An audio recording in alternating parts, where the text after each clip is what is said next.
जैसा मैं आपको बता रही थी, एक तो हम शिक्षा के क्षेत्र के अंदर हमने अभी इस महीने से प्लानिंग करनी शुरू की है। साथ ही में उसी में हमने क्या किया है कि जो प्रथम एक करके ऑर्गेनाइजेशन है, सभी देश के सभी राज्यों में जाके वो आकलन करती है बच्चों के पढ़ाई की गुणवत्ता का और उनके शैक्षणिक स्तर का। सो 5वीं के बच्चे जो 6वीं में प्रवेश कर रहे हैं, विशेष रूप से इनके ऊपर हम लोग ध्यान देंगे। और समस्त बीआरसी बीओ, हमारे जन अभियान परिषद के जितने भी वॉलंटियर्स हैं, पेसा के हमारे मोबिलाइजर्स हैं, और एक एजुकेट गर्ल्स करके हमारे यहाँ पे एनजीओ काम करती है, तो इनकी पूरी एक हमने टीम बनाई है।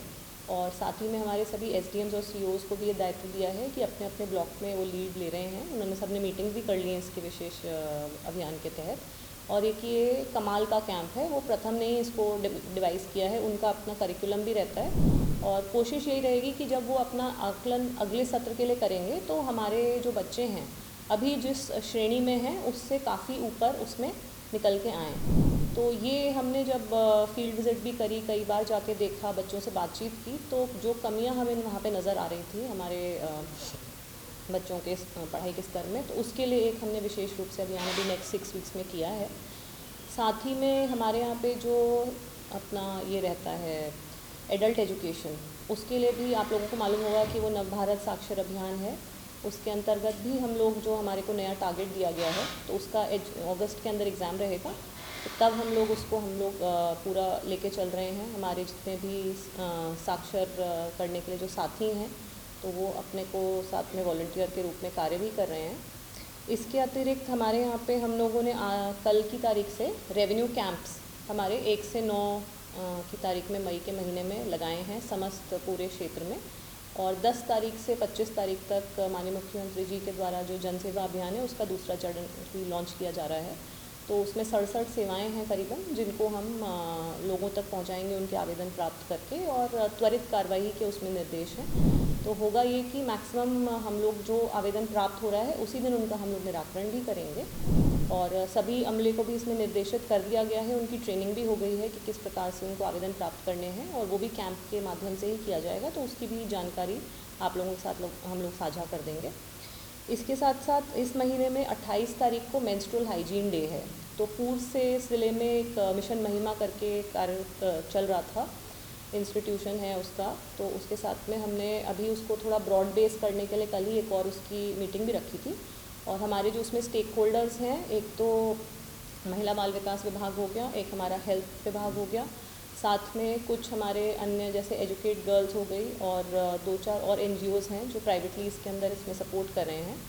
और उनके साथ साथ हमारे जो एसएचजी की महिलाएं हैं, स्व सहायता समूह की महिलाएं हैं, तो वो हम लोग इसके अंदर बेसिकली बात करेंगे कि किस हिसाब से हमारी जो माहवारी है उसको हम एक संकोच का सब्जेक्ट ना बनाएं, और कहीं पे भी किसी को भी इस प्रकार की कोई दिक्कत लगती है या कुछ एक्सेस करने में प्रॉब्लम है सैनिटरी नैपकिन्स की, तो वो भी आगे आके हम लोग आंगनवाड़ी तक उसको पहुंचाने में पूरा कार्य कर रहे हैं। हमारे कुछ एसएचजीज़ हैं खवासा में जो सैनिटरी पैड्स बनाते भी हैं और काफ़ी कम दाम में उसको बेचते हैं, ताकि वो बहुत अफोर्डेबल हो। और इसका जो आगे का इफ़ेक्ट है वो हमने हमारे सीएमएचओ साहब से भी कहा है कि ओवरऑल जो गायनोकोलॉजिकल इश्यूज़ रहते हैं महिलाओं के, तो उनको भी जो अफेक्ट करता है, तो उसका भी एक हम लोग स्टडी कर रहे हैं कि ओवरऑल जो एडोलेसेंट गर्ल्स हैं, हमारी किशोरी बालिकाएं हैं, वो अगर इसको अपनाती हैं बेस्ट प्रैक्टिसेस को, तो उनकी हेल्थ में जो बेटरमेंट होगी, हेल्थ उनकी इम्प्रूव होगी, तो उसका भी हम लोग एक आकलन करेंगे साथ ही में। इसके साथ साथ हमने मैल न्यूट्रिशन, जो हमारे यहाँ पे कुपोषण हम लोग देखते हैं, उसके ऊपर भी एक प्रयास हम लोग शुरू कर रहे हैं, तो वो साथ साथ में चलेगा। उसकी भी एक कार्य योजना हम लोग स्थापित कर रहे हैं। बेसिकली जो प्रधानमंत्री जी द्वारा सिविल सर्विसेज डे के ऊपर पीएम अवार्ड दिए जाते हैं, तो लास्ट ईयर उनके कुछ श्रेणी आई थी, और हमने हमारे ज़िले के लिए उपयुक्त ये पाया था कि हम लोग मैल न्यूट्रिशन के दिशा के ऊपर कुछ कार्य करें। और कोशिश यही है कि बच्चों को हमने आइडेंटिफाई कर लिया है, साथ ही में उनको किस हिसाब से एक सामान्य वज़न की ओर लेके आना है, उसमें उनकी माँओं का क्या दायित्व रहेगा। एनआरसीज़ के ऊपर हम लोग फोकस कर रहे हैं कि जो पोषण पुनर्वास केंद्र हैं वहाँ पे बच्चे ज़्यादा से ज़्यादा मात्रा में आएँ, भर्ती हों, और वहाँ से वो स्वस्थ हालत में वापस जाएं, और फिर से पुनः वापस से वो कम वज़न में ना आएँ। क्योंकि कई बार ये भी देखा जाता है कि रिपीटेडली कुछ बच्चों को, यानी अगर वापस से वो कम वज़न में हो जाते हैं तो कोई और हेल्थ इश्यूज़ होते हैं, तो उसके लिए भी डॉक्टर्स को भी निर्देशित किया था हमने अपनी डिस्ट्रिक्ट हेल्थ मीटिंग के अंदर। और एक हमने अभी पहल की है कि जब भी फील्ड का विज़िट रहेगा तो हम गांव में चौपाल